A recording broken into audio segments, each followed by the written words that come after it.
Assalamualaikum warahmatullahi wabarakatuh. Alhamdulillah. Wassalatu wassalamu ala rasulillah. Segala puji dan puja kehadirat Allah subhanahu wa ta'ala. Juga salawat dan taslim kepada Nabi besar Muhammad sallallahu alaihi wa ala alihi wa sahbihi wasallam. Pertama-tama tentu saya mengucapkan selamat bergabung teman-teman yang di bawah bimbingan Dr. Bilal Philips. Dan salam saya secara khusus kepada beliau dari Qatar, dan juga seluruh teman-teman yang bergabung di medsos kita. Pada kali ini tema kita bukan kajian kitab tetapi kajian umum, yaitu masalah menuntut ilmu dan memaksimalkan media sosial. Teman-teman sekalian, tentu tidak asing kalau kita bicara masalah menuntut ilmu ini. Yang paling baik kita akan memulai dengan janji Allah dan Rasulnya, dan juga dalil-dalil yang menjelaskan tentang perintah untuk menuntut ilmu. Yang di zaman kita sekarang ini banyak sekali di antara generasi muda, bahkan kita bisa bahasakan mayoritasnya, baik yang muda ataupun tua dari kalangan kaum muslimin, laki-laki ataupun perempuannya, itu yang jauh sekali dari ilmu syar'i. Seakan-akan ilmu syar'i itu bukan sebuah kebutuhan. Dia hanya sekedar pelengkap hidup. Kapan nggak faham hukum, tinggal telepon kepada seorang syekh, seorang kiai, seorang ustadz, lalu bertanya, sudah faham tentang masalah yang sedang dia hadapi, masalah haid kah, nifas kah, masalah menyusui kah bagi perempuan, atau hubungan, atau kalimat tolak suaminya, ataupun seorang laki-laki tentang hukum masalah transaksi ribanya, utangnya, dan segala macam. Selesai, bagi dia tutup, dia sudah tahu. Dan setiap saat bagi dia, dengan adanya telepon, bisanya konsultasi, maka cukup bagi saya. Dia melupakan teman-teman sekalian bahwasanya menuntut ilmu, terutama ilmu syar'i, adalah wajib hukumnya, bukan pilihan. Sabda Nabi SAW yang masyhur, talabul ilmi fardhatun ala kulli muslim. Menuntut ilmu adalah kewajiban bagi setiap muslim, laki-laki ataupun perempuan, bukan pilihan. Ulama menjelaskan bahwasanya menuntut ilmu syar'i ini lebih dibutuhkan daripada makanan pada saat lapar, minuman pada saat haus, tempat tidur pada saat akan tidur, pergaulan, dan segala macam hal. Karena ilmu syar'i ini akan memberikan panduan kepada kita mana minuman, mana makanan, mana minuman, mana pakaian, mana tempat tidur, mana pergaulan, mana pendapatan yang boleh dan tidak boleh. Sehingga Anda tidak salah, dan selama Anda hidup di muka bumi, detik-detik hidup Anda bermakna. Karena orang yang mengikuti syariat Allah subhanahu wa ta'ala akan punya makna. Yang kita luput adalah keutamaan ilmu itu bukan hanya sekedar untuk dipelajari, tapi untuk direalisasikan dalam kehidupan sehari-hari. Maukah Anda, teman-teman sekalian, menjadi orang yang diinginkan kebaikan oleh Allah subhanahu wa ta'ala kepadanya? Tentu Anda kalau punya sedikit dari keimanan dalam hati Anda akan mengatakan iya.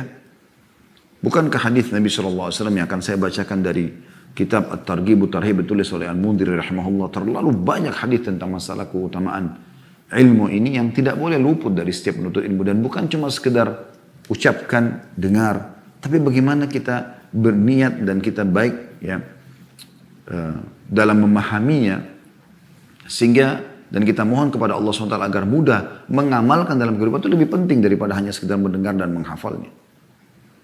Dan juga sebelum saya masuk ke dalam poin pertama dari bahasan kita ini, yaitu masalah keutamaan ilmu dulu, dan ini tidak akan pernah luput harusnya dari setiap muslim. Sekali lagi bukan hanya sekedar mendengar dan menghafalkan, tapi bagaimana kita minta kepada Allah subhanahu wa ta'ala agar mudah kita realisasikan praktek yang penting.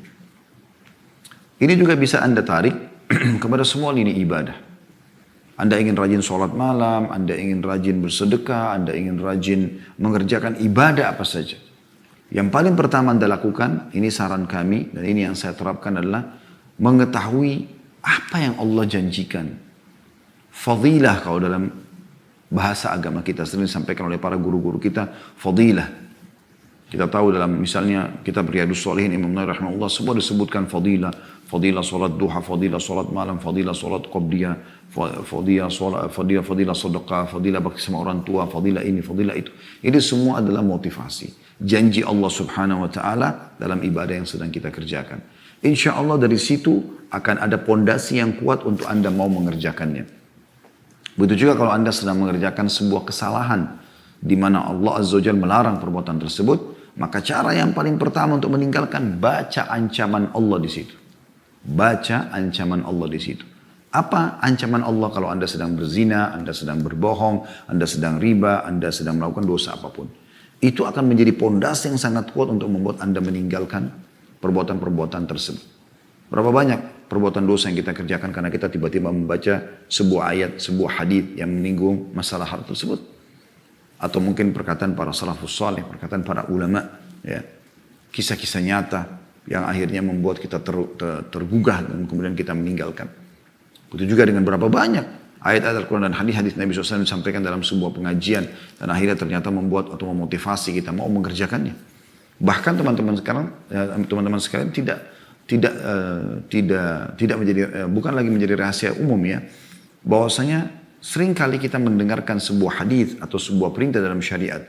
Itu setelah kita dengarkan yang ketiga, yang keempat, yang ke-10, bahkan mungkin yang ke-20, bahkan mungkin ada orang sudah dengar sekian tahun baru dia bisa terapkan. Jadi bukan hanya sekedar mendengarkan sekali atau dua kali. Kita kembali ke masalah kita. Dalam kitab Targhib Tarhib, dan kebetulan saya ambil dari Sahih At-Targhib Tarhib yang sudah ditulis oleh Al-Mundri, kemudian ditelusuri hadisnya oleh Albani rahimahumullah semuanya. Hadis yang paling pertama beliau angkat adalah bagaimana menyadarkan setiap penuntut ilmu agar mereka mau ya selalu istiqamah. Karena kalau dia melakukan itu sehingga dia bisa faham agama, berarti Allah inginkan kebaikan buat dia. Anda pun yang hadir di majelis ini, termasuk saya pun yang menyampaikan ini, berarti Allah sedang menginginkan kebaikan buat kita. Karena kita akhirnya jadi mau mendengarkan, mau duduk saja mau meluangkan waktu, itu adalah sebuah hal yang luar biasa. Perhatikan hadis demi hadis teman-teman sekalian. Hadis yang pertama diangkat oleh beliau di dalam kitab Ilm.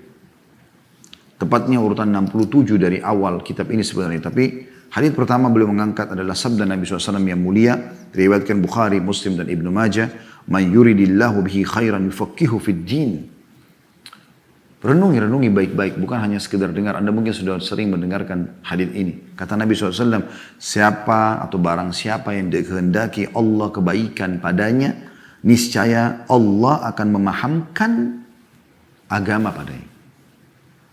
Artinya kalau kita duduk seperti ini berarti Allah sedang inginkan kebaikan buat kita. Sebagian salaf berkata, kalau Allah memudahkan lisan seorang hamba beristighfar, berarti Allah sedang ingin mengampuninya.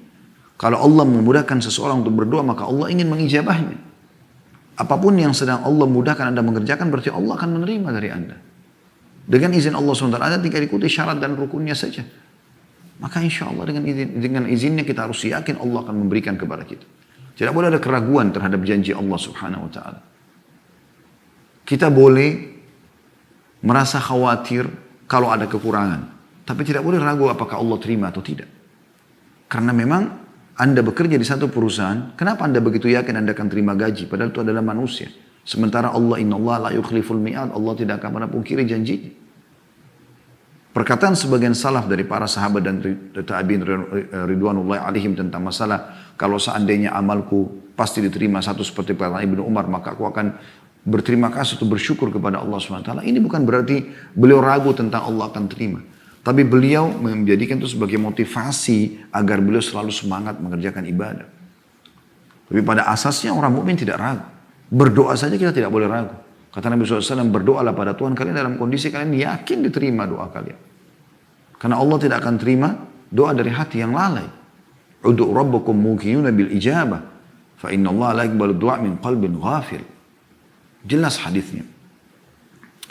Maka renungi teman-teman sekalian, kalau ada keinginan Anda untuk duduk ya, belajar agama, berarti Allah sedang memberikan kebaikan buat Anda.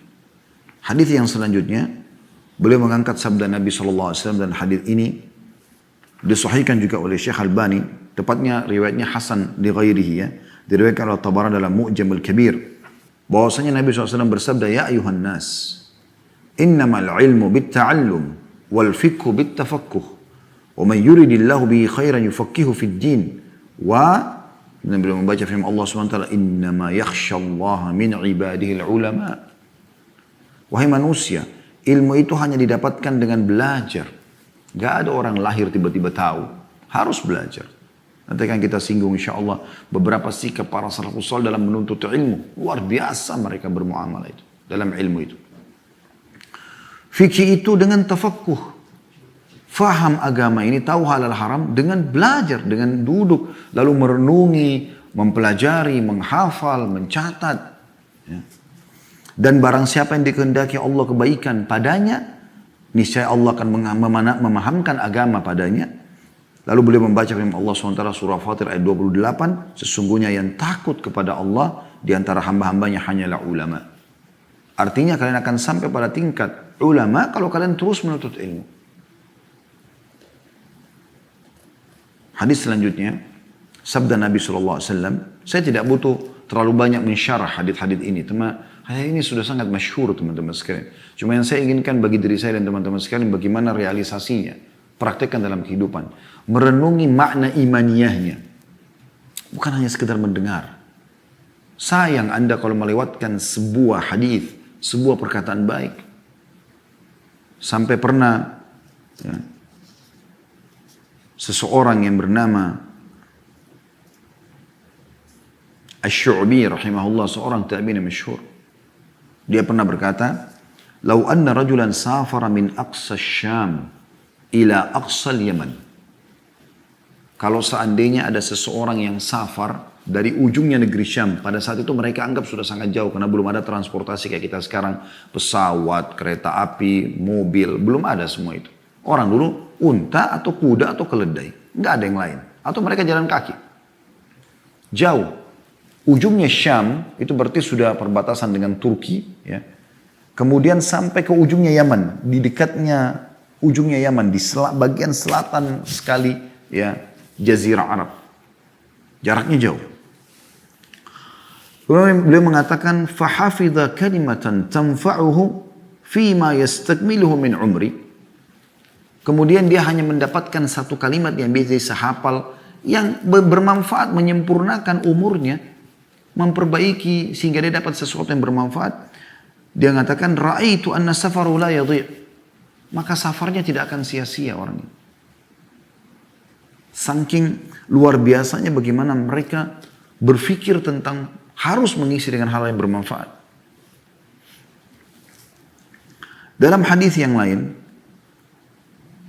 disebutkan dari Hudzaifah bin Yaman radhiyallahu anhu, dan ini hadis kedua sebenarnya dalam pasal yang dibahas oleh Al-Mundhiri rahimahullah, yaitu sabda Nabi sallallahu alaihi wasallam, hadis hasan diriwayatkan Tabarani dalam Mu'jamil Awsat dan juga Al-Bazzar menyebutkannya.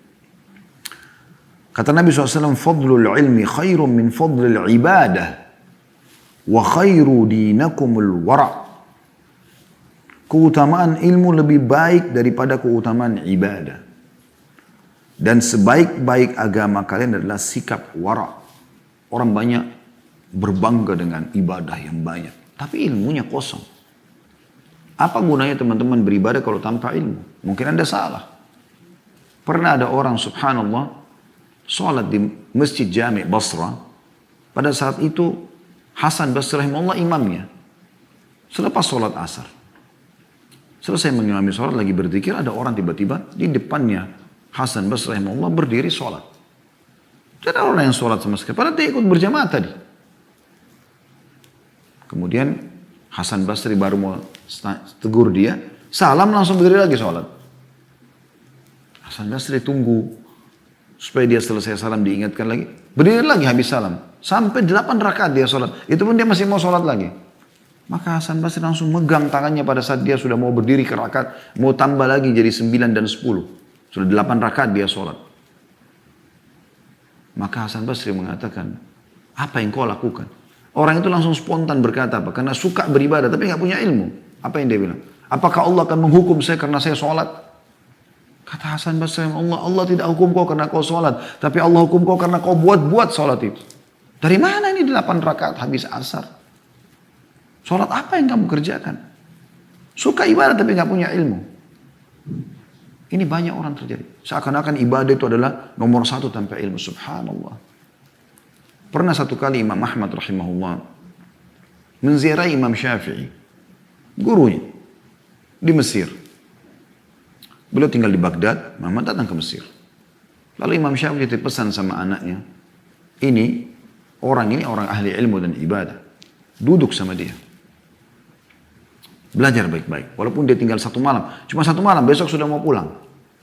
Maka anak Imam Syafi'i menyiapkan segala macam perlengkapan untuk menulis apa yang akan dilakukan atau diucapkan oleh Imam Ahmad. Tapi dia melihat dari mulai duduk makan malam, Imam Ahmad makan banyak sekali. Sementara disampaikan oleh ayahnya Syafi'i rahimahumullah, kalau makan secukupnya. Ini Imam Ahmad kok makan banyak? Dari mana kok seorang ahli ibadah, ahli ilmu, kemudian banyak makan? Tapi anaknya Imam Syafi'i nggak tegur dulu. Kemudian anak Imam Syafi'i pamit tidur sekamar dengan Imam Ahmad, mau tahu sholat malamnya seperti apa. Ternyata semalam suntuk Imam Ahmad nggak sholat malam. Cuma duduk kayak sedang merenungi sesuatu. Habis itu azan subuh mereka pergi ke masjid. Anak Imam Syafi'i semalam suntuk nggak tidur. Dia lihat Imam Ahmad langsung berdiri dari tempat duduk dia ke masjid. Sholat subuh. Maka dia datang mengeluh kepada ayahnya sepulang dari sholat subuh. Wahai ayahku, Anda mengatakan orang ini ahli ilmu dan ibadah. Tapi semalam saya lihat dia makan banyak sekali. Kemudian yang kedua, dia nggak sholat malam. Artinya bagi para penuntut ilmu sholat malam ini bukan lagi sebuah hal untuk negosiasi saya mau kerjakan atau enggak. Penuntut ilmu yang ikhlas kepada Allah mustahil meninggalkan berdua dengan Tuhannya Allah Azza wa Jalla di waktu mustajab di sepertiga malam yang Allah turun ke langit bumi menanyakan siapa yang memohon ampun saya akan maafkan, siapa yang punya hajat saya akan penuhi, siapa yang minta tolong saya akan bantu. Tak ada lagi luput dari para penuntut ilmu yang ikhlas, mustahil dia meluputkan masalah ini. Pertemuan khusus dengan Tuhannya Allah Azza wa Jalla. Dia nggak sholat. Dan ayahku, dia waktu azan subuh ke masjid tidak wudhu. Sholat langsung. Syafi'i rahimahullah panggil Imam Ahmad. Hai Ahmad, ini anakku ceritanya begini kemarin. Tapi dia punya ada hal-hal yang dia ganjil dari kamu. Coba kamu jawab. Kata Imam Ahmad, silahkan.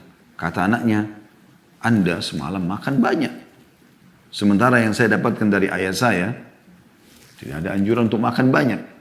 Maka Imam Ahmad mengatakan, saya mengetahui sumber pendapatan ayahmu halal. Maka saya memperbanyak mengkonsumsi yang halal. Bukan berarti berlebihan ya. Tapi Imam Ahmad makan dengan sangat lahap. Bukan juga berlebihan. Karena beliau menganggapnya adalah rezeki halal. Mungkin besoknya mungkin Imam Ahmad tidak makan lagi karena kenyang dan seterusnya. Tapi yang jelas ini sebuah penilaian tersendiri karena punya ilmu. Baik, sudah terjawab. Karena rezeki halal, beliau makan lebih sedikit dibandingkan yang biasanya. Terus kemudian yang kedua, Anda tidak sholat malam. Kata Imam Ahmad, semalaman saya sedang merenungi hadis Nabi SAW. Dan saya sedang mengeluarkan faedah-faedah dari hadis itu semalam suntuk. Dari sebuah hadis. Maka saya tersibukkan dengan ilmu, maka saya meninggalkan sholat malam. Sementara untuk ilmu adalah wajib dan sholat malam sunnah. Perhatikan bagaimana pemahamannya. Maka bukan berarti beliau buang-buang waktu umum. Tidak, lagi sedang merenungi sebuah hadis dan butuh konsentrasi, ya, fokus untuk mengeluarkan faedah-faedah dari hadis tersebut. Kalau saya tidak salah ya, ini mudah-mudahan tidak salah, tapi seingat saya hadis itu adalah tentang masalah Muawiyah radhiyallahu anhu. Yang kata Nabi SAW, ya, Allah tidak mengenyangkan perutnya, harus semacam hadis itu ya. Intinya Imam Ahmad menuntut ilmu dan meninggalkan sholat malam karena menganggap ilmu lebih penting. Kemudian yang ketiga, kata anak Imam Syafi'i, Anda pergi masjid tidak wudhu, dan sholat subuh tidak wudhu. Kata Imam Ahmad, saya dari Isya masih punya wudhu, dan saya tidak batal wudhu saya sampai subuh. Lalu saya tidak usah wudhu, saya tinggal sholat saja. Maka Imam Syafi'i tersenyum kepadanya sambil mengatakan, bukankah sudah saya katakan kepadamu. Artinya teman-teman sekalian, coba renungi bagaimana orang kalau punya ilmu, dia melakukan itu dengan ilmu, dan dia tahu mana yang lebih utama. Ini yang kita sayangkan sekali, banyak orang luput dari itu. Yang penting bagi dia ibadah, gitu kan. Walaupun tidak berdasarkan ilmu, nggak mungkin ini. Kemudian juga beliau mengangkat hadis Nabi alaihi salatu wassalam. Ya. Hadis ini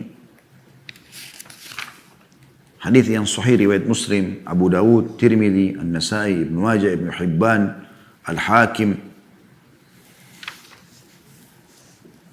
Dari Abu Hurairah radhiyallahu anhu bahwasanya Nabi SAW bersabda, "Man naffasa an mu'minin kurbatan min kurabid dunya, naffasallahu anhu kurbatan min kurabi yaumil qiyamah."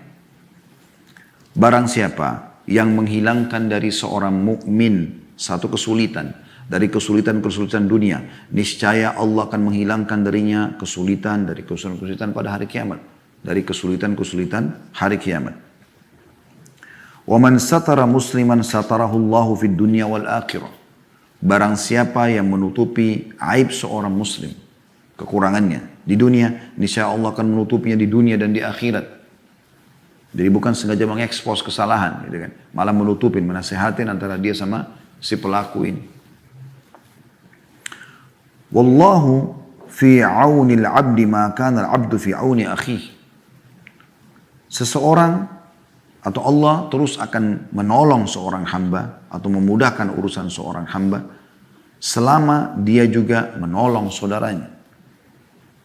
Lalu jadi saksi bahasan kita sekarang adalah lanjutannya kata Nabi SAW, وَمَنْ سَلَكَ طَرِيقًا يَلْتَمِسُ فِيهِ عِلْمًا سَهَّلَ اللَّهُ لَهُ بِهِ طَرِيقًا إِلَى الْجَنَّةِ.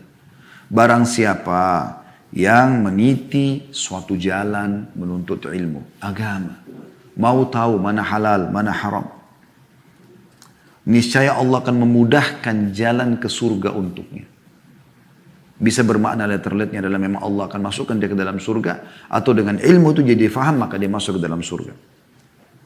Lalu masih lanjutan masalah ilmu, wa majtama'a qaumun fi baitin min buyutillah yatluna kitaballahi wa yatadarasunahu bainahum illa haffathumul malaika wa nazalat alaihimus sakinatu wa ghashiyatuhumur rahmah wa dzakarahumullahu fi man 'indah wa man batta'a bihi 'amalu lam yusri' bihi nasabu.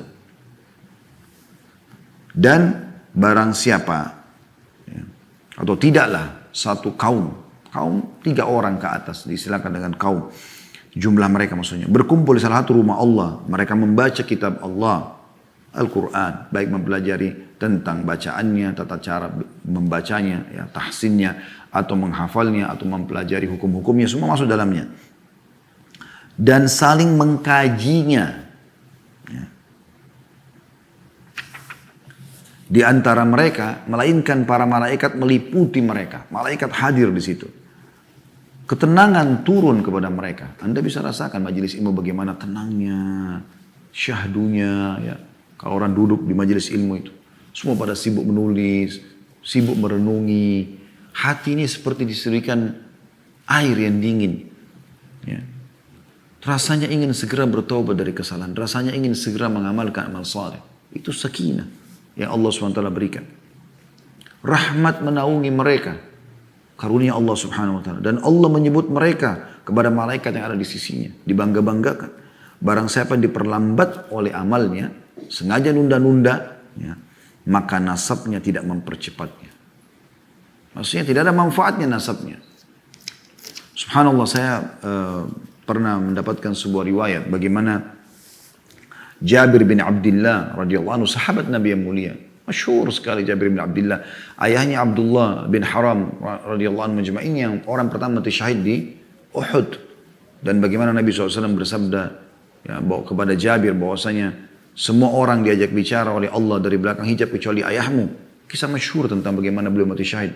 Dan ini anaknya, ya, keberkahan yang luar biasa, penuntut ilmu.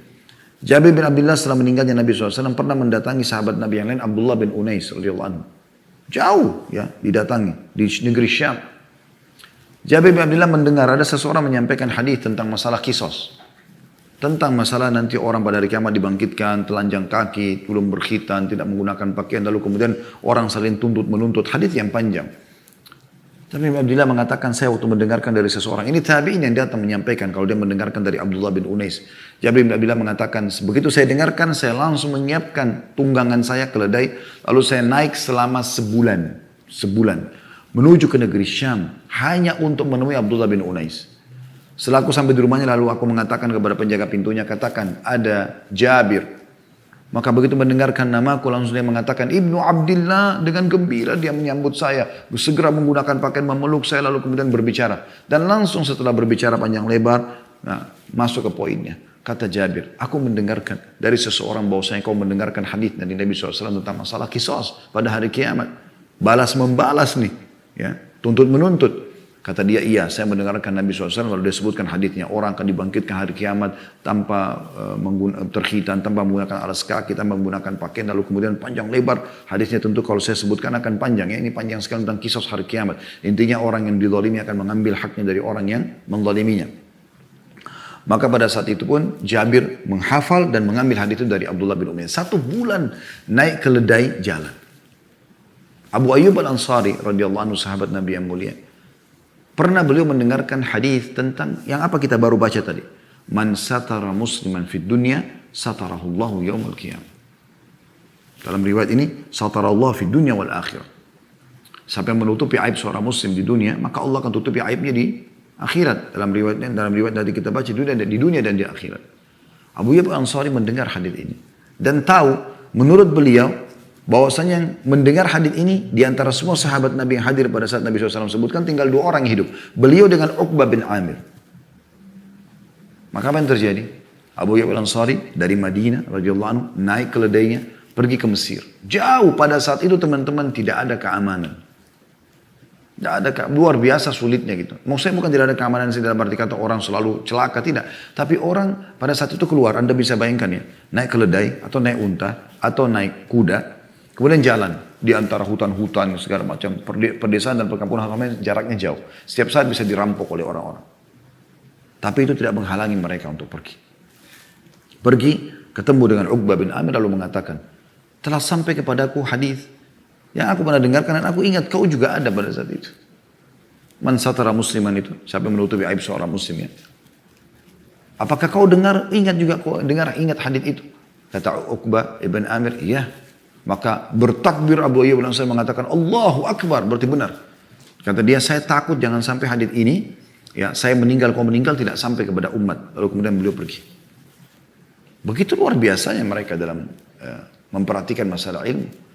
Di masa kita sekarang, Allahul Musta'an, orang pergi safar untuk jalan-jalan karena udara panas, karena udara dingin, karena hanya mau rekreasi keluarga, tidak ada ilmu. Minimal, kalaupun Anda harus safar ke negara Islam. Kalau ke negara orang muslim, ada misi ilmu yang Anda bawa. Saya diundang tadi ke Jepang, ke Korea, sama teman-teman. Tapi saya datang untuk mengisi pengajian. Menyampaikan kepada mereka tentang ilmu Allah subhanahu wa ta'ala. Tapi ada banyak orang subhanallah pergi Jepang hanya jalan-jalan karena mau lihat bunga ini, mau lihat bunga itu, mau coba makanan ini. Muslim. Dia tidak tahu efek-efek daripada safar itu akan ditanyakan oleh Allah subhanahu wa ta'ala tentang biayanya, tentang tujuannya dan berapa banyak anaknya yang rusak gara-gara dia bawa rekreasi ke sana, pulang membawa tradisi-tradisi orang non-muslim. Bagaimana para ulama kita luar biasa, ya. Imam Bukhari masyhur rahimahullah.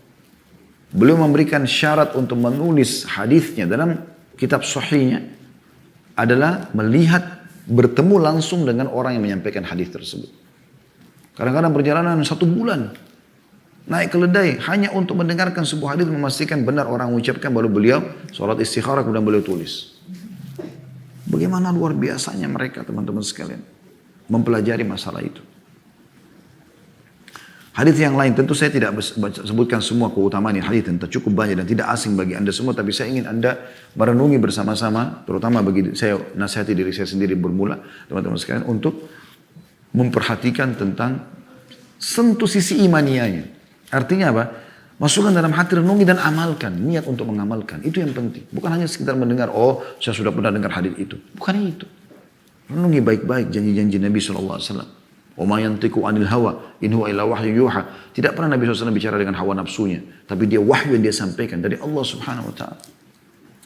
Hadis ini kata Nabi SAW, man salaka tariqan yaltamisu fihi ilman sahalallahu lahu tariqan ilal jannah. Barang siapa yang meniti jalan menuju menuntut ilmu, maka Allah akan mudahkan untuknya jalan menuju ke surga. Wa innal malaikata la tada'u ajnihataha li talibil ilmi ridwan bima yasna'. Para malaikat menaungi para menuntut ilmu dengan sayap-sayap mereka. Karena ridho, merasa Ya, suka dengan apa yang dikerjakan oleh para penuntut ilmu ini. Wa innal alima la yastaghfiru lahu man fis samawati wa man fil ard. Merinding Allah baca hadis ini, subhanallah. Apa kata Nabi SAW? Dan orang yang alim, semoga Allah jadikan kita termasuk di antara mereka. Tidak mungkin jadi alim kalau tidak belajar, akhi dan ukhti. Dan sesungguhnya orang yang alim dimohon ampunkan untuknya oleh seluruh yang ada di langit dan seluruh yang ada di bumi. Anda pernah lihat yang di langit itu bintang-bintang? Ya, miliaran jumlahnya kata para ilmuwan, semua memohon ampun buat Anda. Pergantian siang malam, burung-burung yang berterbangan, malaikat-malaikat yang jumlahnya luar biasa. Ya, yang kata Nabi SAW tidak ada tempat di langit ukuran 4 jari kecuali ada malaikat yang sedang sujud ataupun ruku. Dan cukup banyak riwayat berhubungan dengan masalah itu. Semua memohon ampun buat Anda kalau Anda menjadi seorang alim. Hatta al-hitanu fil ma', sampai ikan-ikan yang ada di lautan. Anda coba lihat ikan, orang-orang non-muslim cuma bawa cuplikan,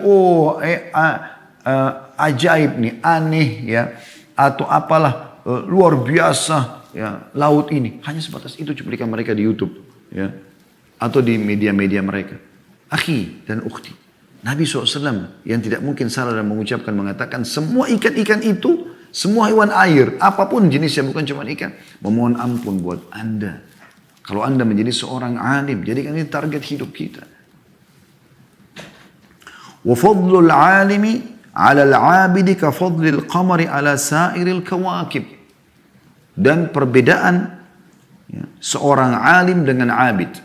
Orang yang punya ilmu, tentu dia mengamalkan. Dengan orang yang abid, suka ibadah tapi nggak ada ilmunya ini. Maka seperti perbedaan cahaya bulan-bulan ya, dibandingkan bintang-bintang yang lain. Ya. Itu luar biasa. Bulan kita bisa lihat terang dan seterusnya. Anda tidak perlu jelaskan masalah itu. Masih lanjut hadits lagi. Wa innal ulama'a warathatul anbiya. Sesungguhnya para ulama pewarisnya para nabi. Bangga nggak teman-teman sekalian jadi seperti ini sih? Kalau Anda tidak renung ini secara keimanan Anda lewat begitu saja. Siapa yang tidak bangga teman-teman menjadi pewarisnya para nabi?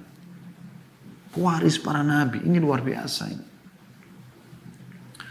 Anda setelah Nabi SAW meninggal menjadi pelanjutnya, penerusnya, penyambung lidah beliau SAW. Mulia sekali ini. Innal anbiya'a lam yuwarrithu dinaran wala dirhama. Dan ketahuilah para nabi tidak akan mewariskan dinar dan dirham. Bukan duit, bukan harta. Innama warrathul ilm. Yang mereka wariskan ilmu. Faman akhadahu akhadha bihadzin wafir. Siapa yang mengambil itu, maka dia telah mengambil bagian yang paling banyak dalam kehidupannya. Ini luar biasa teman-teman. Renungi dengan iman. Renungi dengan iman. Sekali lagi. Kata Nabi SAW. Tadi di awal pembukaan saya sempat bacakan hadits man talabul ilmi fardhatun ala kulli muslim. Itu diriwayatkan Ibnu Majah ya. Dan juga yang lain-lainnya. Hadis selanjutnya yang perlu direnungi teman-teman sekalian. Yaitu sabda Nabi SAW. Dan hadits ini diriwayatkan Bazzar dan juga Abu Nuaim. Dan Syekh Albani menyatakan hasan di ghairihi. Sab'un yajri lil 'abdi ajruhunna wa huwa fi qabrihi ba'da mauti. Ada 7 hal yang terus mengalir pahalanya bagi seorang hamba sementara dia dalam kuburnya. Dia sudah tidak bisa beramal lagi, sudah mati. Yang paling pertama Nabi SAW sebutkan man 'allama ilman. Siapa yang mengajarkan ilmu. Anda belajar, lalu Anda ajarkan. Ini yang terus jalan. Itu yang pertama dari 7 hal. Ini saksi bahasan kita, lalu saya bacakan sisa 6-nya. Kemudian kata Nabi SAW, au kara nahran, atau dia mengalirkan sungai. Au hafara bi'ran, atau dia menggali sumur sehingga dipakai airnya oleh orang-orang. Au garasa nakhlan, atau dia menanamkan pohon kurma. Au bana masjidan, atau dia membangun masjid. Au warratha mushafan, atau dia mewariskan mushaf. Dia memberikan kepada orang, membagi-bagikan. Banyak program bagi-bagi Quran sekarang. Au taraka waladan yastaghfiru lahu ba'da mauti, atau dia tinggalkan anak yang memohon ampun untuknya setelah dia mati. Hadis selanjutnya, sabda Nabi SAW dengan sanad hasan. Dan ini diriwayatkan oleh Tirmidzi, Ibnu Majah dan Al-Baihaqi. Kata Nabi SAW, ad-dunya mal'unah, mal'unun ma fiha illa dzikrullah wa ma walah, wa aliman wa muta'alliman. Anda akan aman, safe di sisi ini. Lihat, dunia dilaknat. Diangkat berkahnya. Tidak akan pernah cukup bagi Anda. Bisa terganggu setiap saat dengan segala macam masalah. Dan apa yang terdapat padanya pun dilaknat. Kecuali zikir kepada Allah. Dan apa yang dia cintai, maksudnya Allah cintai. Dan seorang alim yang berilmu dan muta'allim, para penuntut ilmu. Ini yang paling aman. Paling enak. Kemudian saya ingin tutup di poin pertama ini teman-teman sekalian karena melihat waktu. Ya. Yaitu sikap Abu Hurairah radhiyallahu anhu. Saya langsung masuk. Kalau ini urutan ke-17 sebenarnya hadis ditulis oleh Mundri dalam pasal ini ya. Hadis 83 urutannya dari awal kitab beliau. Abu Hurairah radhiyallahu anhu annahu marra bisuqil Madinati fawaqafa 'alaiha faqal. Suatu waktu beliau pernah jalan di pasar Madinah, kemudian beliau berdiri di pintu gerbang pasar itu, lalu beliau berkata, "Ya ahlas suq, wahai penghuni pasar ini, ma'ajazakum, betapa lemahnya agama kalian." Sebenarnya bisa juga bermakna betapa ruginya kalian. Dan saya melihat Allah alam maknanya lebih tepat ya, betapa ruginya kalian. Qalu wa ma dzaka ya Abu Hurairah? Memang apa yang Anda maksudkan wahai Abu Hurairah? Qala dzaka mirasu Rasulillah sallallahu alaihi wasallam yuqsam wa antum hahuna ala tadhhabuna fata'khuduna nasibakum minhu. Sesungguhnya warisan Rasulullah SAW sedang dibagi-bagikan sementara kalian masih di sini. Mengapa kalian tidak pergi ke sana untuk mengambil jatah kalian darinya? Mendengar warisan di otak orang-orang di pasar ini harta. Qalu wa aina huwa? Mereka serentak berkata, di mana itu? Qala fil masjid. Di masjid beliau sallallahu alaihi wasallam. Fa kharaju sira'an, maka mereka berlomba-lomba dengan cepat. Bergerumun lari segera ke masjid mendengar ada warisan sedang dibagi. Wa waqafa Abu Hurairah lahum hatta raja'u. Dan Abu Hurairah tetap di situ menjaga barang mereka sampai mereka kembali. Jadi dibiarkan saja oleh Abu Hurairah radhiyallahu anhu. Faqalu lahum ma lakum? Setelah mereka kembali, Abu Hurairah bertanya, "Ada apa dengan kalian?" Faqalu ya Abu Hurairah, qad atayna al-masjid fa dakhalna fihi falam nara fihi syai'an yuqsam. Kami masuk ke dalam masjid, maksudnya masjid Nabi SAW, dan kami tidak menemukan ada sesuatu yang dibagi-bagi. Faqala lahum Abu Hurairah, ma ra'aitum fil masjid ahada? Maka Abu Hurairah bertanya lagi, apakah kalian tidak menemukan siapapun di dalam masjid? Qalu bala, ya kami temukan. Ada orang-orang di masjid. Ra'aina qauman yusallun, kami menemukan ada orang-orang yang sedang sholat. Wa qauman yaqra'una al-Qur'an, dan sebagian lagi membaca Al-Qur'an. Wa qauman yatadzakaruna al-halal wal haram, dan sebagian lagi mempelajari tentang hukum halal dan haram. Faqala lahum Abu Hurairah, maka Abu Hurairah pun mengatakan, waihakum, sungguh celaka kalian ini ya. Fadzaka mirasu Muhammadin sallallahu alaihi wasallam. Itulah warisan Nabi Muhammad sallallahu alaihi wasallam. Bagaimana Abu Hurairah memberikan kesadaran kepada mereka tentang masalah ini. Dan tentu keutamaan hadis tentang masalah menuntut ilmu itu banyak sekali teman-teman sekalian. Tidak bisa kita bahas semuanya ya di ketepuan kita sekarang. Tapi yang jelas Anda sudah tidak asing lagi dengan itu insya Allah. Kemudian kita masuk ke poin yang kedua teman-teman sekalian tentang masalah bagaimana upaya ulama dalam menuntut ilmu. Ya. Ini juga saya akan singgung sebagian kalau kita mau bahas ini banyak sekali, subhanallah. Ya. Abu Mas'ud Abdurrahim Al-Haji berkata, aku mendengarkan Abu Tahir yaqul, atau berkata, saya langsung terjemahkan saja karena ini cukup banyak, ya. Bahwasanya aku menuntut ilmu hadis 2 kali. Sekali di Baghdad dan sekali di Mekah. Dan aku jalan tanpa menggunakan alas kaki di cuaca yang sangat panas. Dan itu membuat atau tidak menghalangiku untuk menuntut ilmu. Dan aku tidak pernah menunggangi satu tunggangan pun dalam menuntut ilmu hadis. Aku pun memikul buku-bukuku di atas punggungku. Dan aku tidak pernah minta tolong kepada seseorang dalam menuntut ilmuku ini. Dan aku coba hidup dalam keadaan tersebut. Maksudnya adalah bagaimana beliau menggambarkan tentang luar biasa mereka dalam menuntut ilmu itu. Abdurrahman ibn Abi Hatim masyhur rahimahullah berkata, kami pernah di Mesir untuk menuntut ilmu selama 7 bulan. Kami belum pernah memakan selama 7 bulan itu sesuatu yang berkuah. Artinya makanan kering semua. Kami di siang hari sibuk menuntut ilmu di majelis-majelis para syuyukh atau para ulama. Dan pada malam hari kami sibuk menulis dan mendiskusikannya. Dia bilang pada satu hari, aku dan sahabatku mendatangi seorang syekh kami, atau seorang syekh. Kemudian pada saat kami sedang menuju ke sana, kami menemukan di jalan ada ikan yang sedang dijual. Dan ikan itu membuat kami tertarik karena bentuknya, harganya, segala macam. Lalu kami berpikir untuk membelinya, dan kami sudah membelinya, untuk kami masak dan kami akan makan nantinya. Kemudian kami pun pulang ke rumah karena melihat masih ada waktu untuk memproses. Ya. Tapi ternyata setelah tiba di rumah kami melihat waktunya sudah tidak cukup, maka kami membiarkan ikan tersebut. Lalu kami pergi kembali ke masjid syekh kami.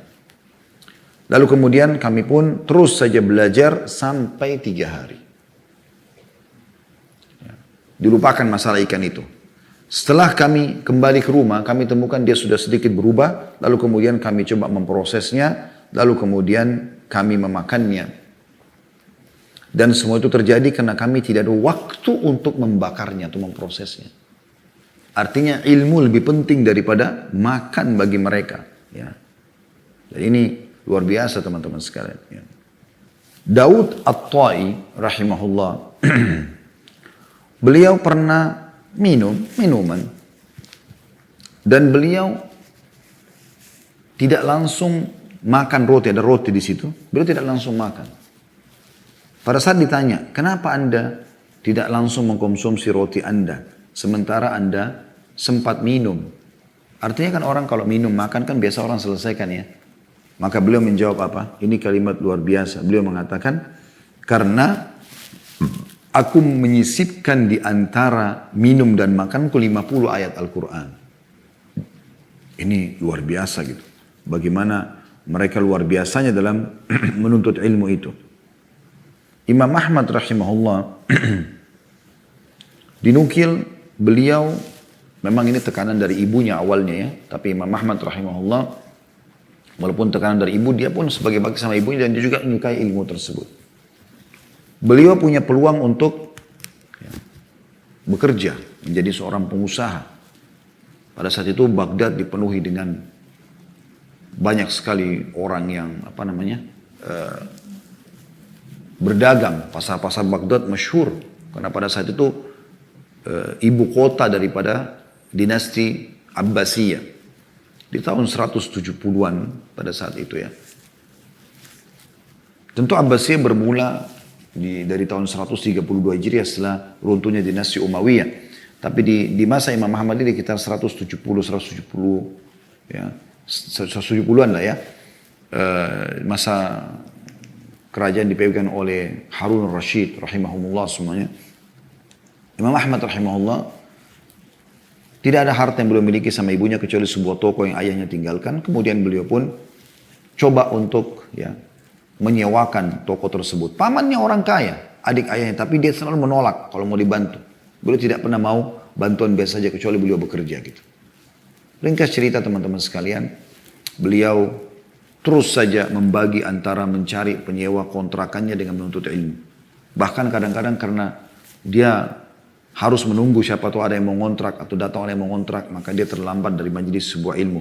Maka dia merasa kehilangan luar biasa Imam Ahmad. Sampai satu waktu datang pengontrak di tokonya dan beliau fokus menuntut ilmu. Dan tidak ada satupun syekh yang beliau tinggalkan di Baghdad. Semuanya didatangi. Dari pagi sampai malam. Dari pagi sampai malam. Di pagi hari beliau menuntut ilmu, mulai keluar pamit dari ibunya. Sampai malam beliau pulang istirahat sebentar lalu kemudian beliau bangun. Setelah sholat malam beliau sibuk menulis apa yang beliau sudah pelajari. Terus aja seperti itu. Tidak pernah ada berhenti waktu jeda di mana beliau atau orang-orang ini menyisipkan. Dan sekian banyak teman-teman sekalian kisah tentang para ulama-ulama kita. Tidak jarang mereka itu memang sengaja, seperti saya kasih contoh-contoh di awal. Mereka keluar menuntut ilmu dengan perjalanan yang jauh, hanya mengambil sebuah hadis. Ya. Perjalanan hidup mereka bertahun-tahun. Saya ingin mempertemukan ini teman-teman sekalian dengan keadaan kita sekarang. Sebelumnya saya coba buat renungan dulu begini. Di zaman dulu, Kaisar Romawi itu dicemburui oleh raja-raja dunia karena terkenal, salah satu yang terkenal dia, banyak yang terkenal, tapi salah satu yang terkenal adalah dari kenikmatan dunia. Ada orang-orang di antara mereka di bawah kekuasaan dia yang mampu membuatkan dia bulu hewan yang disatukan menjadi kipas yang besar. Sehingga di kiri kanannya dia ada dayang-dayang yang mengipaskan kipas itu dan warnanya sangat indah. Sehingga membuat dia merasa sejuk. Belum ada AC pada saat itu kan. Itu dicemburui oleh raja-raja dunia. Apakah Anda tahu teman-teman sekalian sekarang semua kita di rumah kita bisa beli kipas angin. Di Indonesia ada kipas angin harga 50.000 rupiah. Anda bekerja sedikit, angkat batu di bangunan, Anda bisa dapatkan 50.000 rupiah. Berarti alasan untuk panas sudah nggak ada. Anda punya uang sedikit, Anda bisa beli AC. Sekarang menuntut ilmu, saya merasakan Masya Allah di ruangan ini dengan sejuknya. Zaman dulu orang kepanasan. Kalau hujan, masuk hujan. Mereka kalau mau menulis belum punya kertas. Maksudnya belum punya wadah seperti kita. Kebanyakan mereka pakai kulit. Ya. Kita sekarang pulpen, ada warna merah, ada warna hitam, ada warna biru. Ada penghapus, kita bisa hapus. Zaman dulu orang kesulitan. Kesalahan dicoret. Atau kadang-kadang dia harus buang wadahnya. Karena wadah dipakai kadang-kadang batu atau kayu. Dan sedikit yang bisa ditulis. Kita sekarang bisa atur formnya. Ukurannya besar, ukurannya kecil. Kita sekarang ada laptop. Ada luar biasa. Yang Allah berikan. Kisra dulu. Raja Persia itu. Dia punya kendi dari tanah liat. Pilihan. Itu kalau ditaruh air bisa dingin teman-teman sekalian. Dan itu dicemburui oleh raja-raja dunia di masanya dia. Sekarang, siapa di antara kita yang tidak bisa beli dispenser? Jarang sekali. Ada panas, ada dingin. Tinggal ambil kitab, baca, bisa minum kopi, bisa minum teh, bisa minum dingin kalau mau dingin, sirup kah, susu kah, apa saja. Zaman dulu teman-teman, para ulama salaf kita ini, mereka kalau mau nuntut ilmu itu, sampai ada yang jual bajunya, ada yang jual rumahnya, ya. Ada yang sampai tidak makan berhari-hari demi untuk menuntut ilmu. Yang penting dia bisa dapat ilmu. Ada yang sampai datang duduk di majlis syekhnya walaupun syekhnya tidak datang sampai berhari-hari. Sampai syekhnya datang baru mereka menukil hadis. Sebuah hadis kadang-kadang. Ya. Sekarang subhanallah. Allah SWT mudahkan kita di masa sekarang. Ada AC bisa dingin, ada dispenser bisa minum. Ada kayak sekarang uang ya. Sekarang uang tidak perlu lagi kita bawa cash, tidak perlu khawatir dicuri segala macam. Ada ATM dimudahkan oleh Allah Subhanahu Wa Taala. Bagaimana Qarun Allah gambarkan harus punya sebuah gudang uang yang besar untuk menyimpan. Sekarang kita tidak perlu semua itu. Bahkan Anda mau berbuat amal soleh sekarang, mau bersedekah dari atas ranjang Anda bisa lakukan itu. Tinggal transfer. Tinggal transfer. Di masa kita sekarang saya melihat Allah Azza wa Jalla sedang memudahkan buat kita teman-teman. Jangan disia-siakan. Terlalu banyak kemudahan. Zaman dulu orang nuntut ilmu pakai kuda. Kuda kan juga hewan hidup. Bisa capek. Gitu kan. Bisa mati. Keledai, unta. Jarak jauh. Kita naik kuda sedikit saja. Sudah keringatan teman-teman sekalian. Bagaimana orang jalan berhari-hari. Berbulan-bulan. Anda sekarang ada mobil. Ada motor. Ada pesawat. Ada kereta api. Ada kapal laut. Luar biasa. Dan yang lebih luar biasa lagi kita masuk ke poin yang ketiganya. Nah, ini jadi bahasan kita juga yang kita jadikan sebagai judul kita, yaitu memaksimalkan medsos yang ada. Ini subhanallah, walhamdulillah, wala ilaha illallah, wallahu akbar. Maha suci Allah, segala puji bagi Allah. Tidak ada Tuhan yang berhak disembah kecuali Allah Maha Besar. Allah mudahkan medsos ini kita teman-teman sekalian. Anda sekarang yang di luar negeri selain Indonesia, Anda ikutin acara kita bisa live. Semua orang sekarang bisa punya channel. Bisa punya channel. Di YouTube, di Instagram, di Facebook, di Twitter, di Telegram. Oh, banyak sekali. Kenapa Anda tidak maksimalkan itu? Sekarang ini, di waktu kita sekarang, di detik ini, kita bisa belajar dari para ulama-ulama dunia. Mereka pun sudah tampil di medsos-medsos. Mereka punya serial-serial yang bisa kita nonton. Tapi begitu malesnya kita setelah fasilitas yang Allah SWT berikan. Subhanallah. Ada orang menjadikan cuma sebulan sekali mendengarkan ceramah. Selebihnya semuanya lagu. Lagu. Semuanya permainan-permainan hal yang kosong. Ada orang cuma seminggu sekali. Sehari sekali saja. Itu masih sulit teman-teman sekalian. Saya pernah dapatkan sebuah athar dinukil dari Imam Nawawi rahimahullah, beliau menuntut ilmu dari 13 guru setiap harinya. 13 guru dengan bahasan 13 kitab yang berbeda. Subhanallah, beliau meninggal 40 tahun atau kurang dari itu umurnya. Luar biasa karya ilmiah.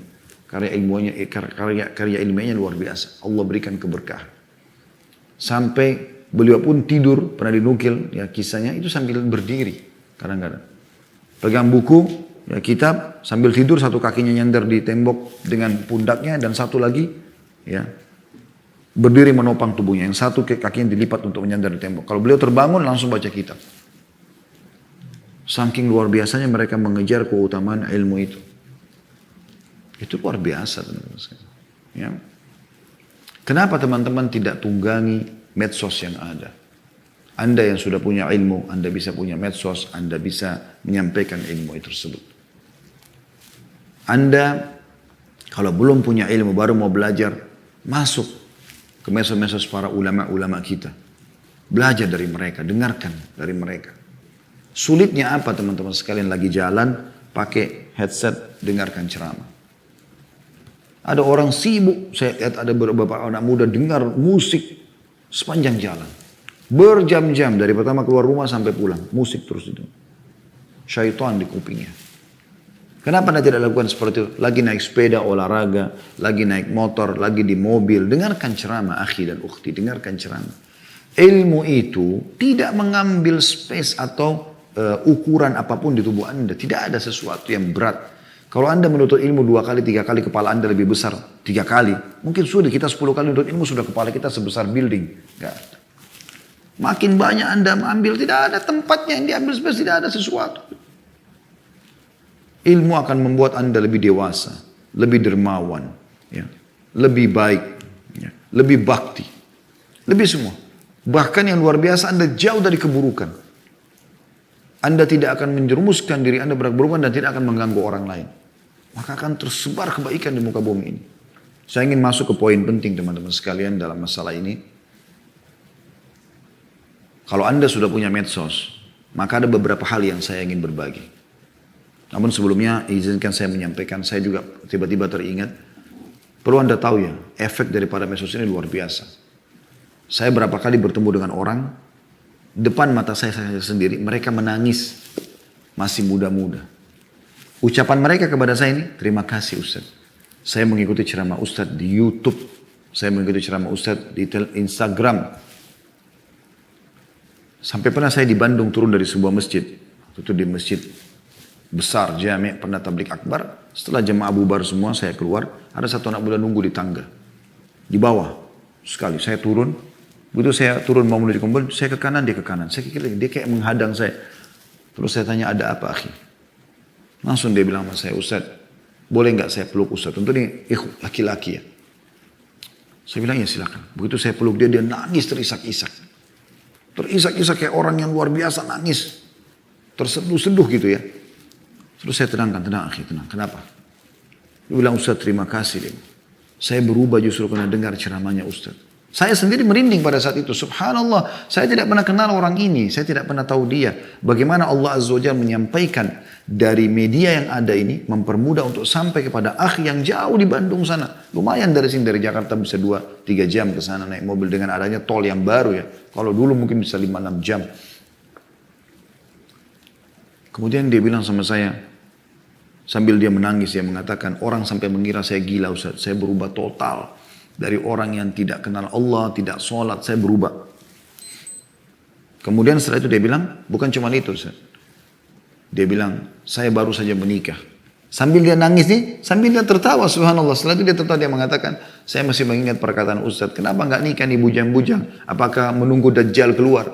Sambil dia tertawa. Saya pernah bercanda begitu di pengajian kepada para teman-teman yang belum menikah. Subhanallah, pengaruhnya luar biasa dan banyak sekali orang seperti itu. Saya pergi ke luar negeri, bolak-balik diundang oleh orang kita di Amerika, di Eropa, kemana-mana. Rata-rata semua mengatakan, saya dengar ceramah Ustaz, saya berubah, saya begini, saya begitu. Tanggapan komen-komen juga ada yang masuk. Dan netizen bagaimana mereka mendapatkan petunjuk. Subhanallah, berarti ini sebuah pelajaran dan ibrah teman-teman. Bahwasanya kita kalau menunggangi medsos ini, untuk kita menuntut ilmu kita dapat manfaat, untuk kita menyebarkan juga ilmu kita dapat manfaat. Berapa banyak orang yang berubah tanpa kita tahu. Subhanallah, itu jadi ajang pahala buat kita. Baik, saya akan tutup teman-teman dengan pentingnya beberapa langkah kalau Anda sudah punya medsos. Yang pertama, ikhlaskan niat karena Allah Subhanahu wa taala. Ikhlaskan niat. Karena niat ikhlas dalam segala hal harus penting, dinomor satukan. Karena kata Nabi SAW, Inna Allah la yaqbalu amalan illa ma kana khalisan liwajhi. Dalam hadits Abu Daud, ya, Allah tidak akan menerima amal kecuali yang ikhlas karenanya. Mulai mendaftarkan di medsos, di YouTube, di Instagram, dimanapun Anda coba, mau menyebarkan sebuah kebaikan, maka ikhlaskan karena Allah Subhanahu wa taala. Bukan karena suruhan teman, bukan karena segala macam. Memang karena saya mau ini menjadi ajang pahala buat saya. Karena Anda sudah meninggal pun kalau itu bermanfaat, orang akan tetap nonton insya Allah. Yang kedua teman-teman sekalian, isi dengan konten-konten yang bermanfaat. Bukan sibuk dengan foto-foto pribadi. Ya. Sibuk menyebarkan berita-berita hoax. Ya. Konten yang bermanfaat, akhi dan ukhti. Konten bermanfaat, hadis. Ya. Ayat Al-Quran, dinukil perkataan salaf. Itu yang penuhi semua medsos Anda. Tidak usah yang lain. Nggak perlu yang lain. Ya. Ini penting teman-teman sekalian. Masalah adanya follower, nggak follower itu kuasa Allah Subhanahu wa taala. Nggak usah terlalu dijadikan sebagai target utama. Tapi bagaimana kita berniat untuk menyebarkan kebaikan. Itu sudah luar biasa buat kita sebenarnya. Yang ketiga teman-teman sekalian. Hati-hati dengan iklan yang ada. Dan kami sudah coba, kalau Anda ikuti di Khalid Basalam Official ataupun di Ghazwa TV, itu sudah kami coba angkat di akhir-akhir setiap cuplikan, bagaimana cara membatasi iklan-iklan. Ada caranya sebenarnya. Anda bisa ikutin insya Allah, itu saya tidak usah jelaskan di sini.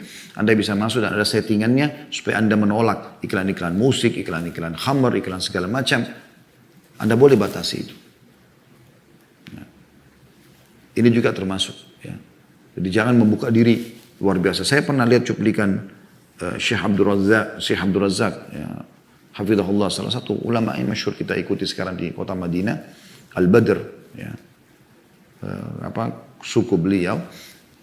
Syekh Abdul Razak Allah pernah diangkat oleh beberapa ikhwah. Saya lihat cuplikan di YouTube di sebuah channel, ya. Channel ini channel seorang ikhwah. Tapi karena dia tidak mungkin, apakah dia belum tahu cara membatasi iklan atau memang dia memang tidak peduli dengan masalah itu mungkin.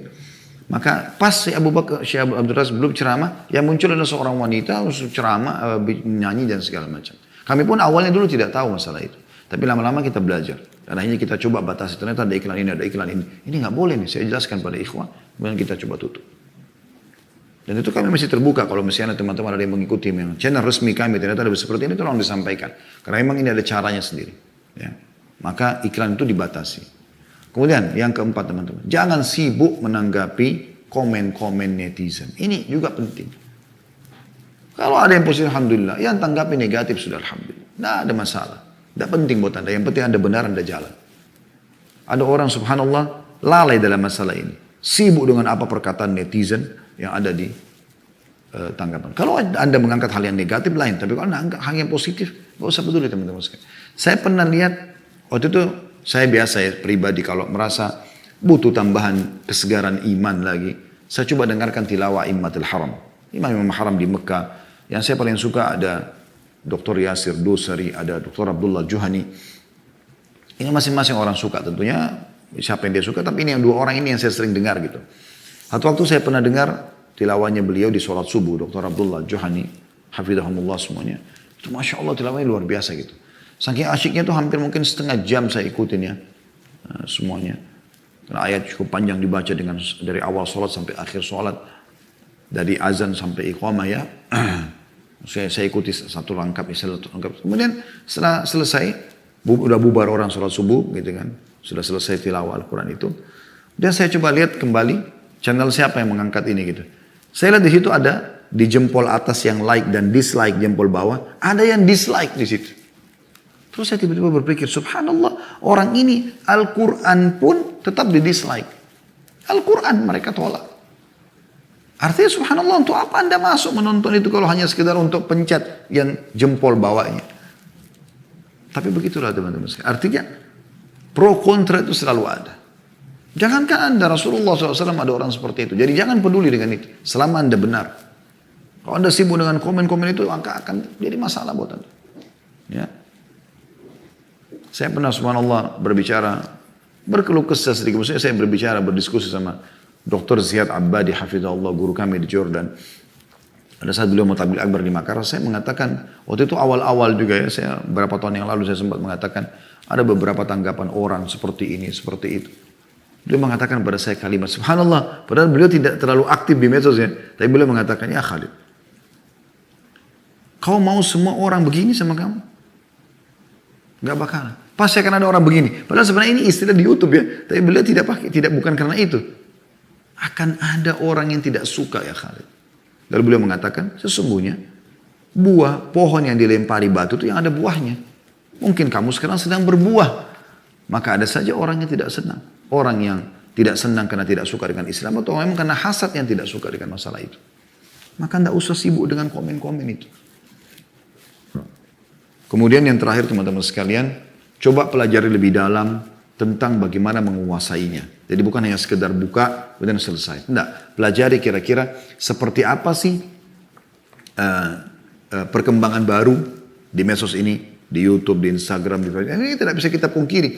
Bahkan sekarang media-media swasta pun yang saya katakan TV-TV ya, itu sudah banyak yang bisa dikatakan tersaingi dengan YouTube ini. Karena orang kalau di TV misalnya swasta, orang nonton misal acara ceramah jam 6 pagi. Kalau ada orang lagi sibuk pada jam 6 pagi dia nggak bisa ikuti, maka lewatlah dari dia masalah itu kan gitu. Artinya tunggu siaran ulang kalaupun ada. Tapi di YouTube dia tersimpan setiap saat dia bisa nonton, tidak sempat nonton pagi dia bisa nonton malam. Bahkan ada ceramah-ceramah mungkin yang kita bisa lihat dari 5 tahun yang lalu, 4 tahun yang lalu, 3 tahun yang lalu kita kalau rentet ternyata masih ada tersimpan gitu kan. Maka ini sangat besar manfaatnya insyaAllah. Allahu a'lam, ini yang bisa kita sampaikan insyaAllah, dan ini sudah coba saya rangkumkan karena kita menyampaikan dalam 1 jam. Mudah-mudahan apa yang diinginkan oleh teman-teman yang meminta tema ini sudah tercapai insyaAllah bi'idznillah. Kalau benar dari Allah, pada saudara saya mohon dimaafkan. Subhanakallahumma bihamdika, asyhadu an la ilaha illa anta astaghfiruka wa atubu ilaik. Wassalamualaikum warahmatullahi wabarakatuh.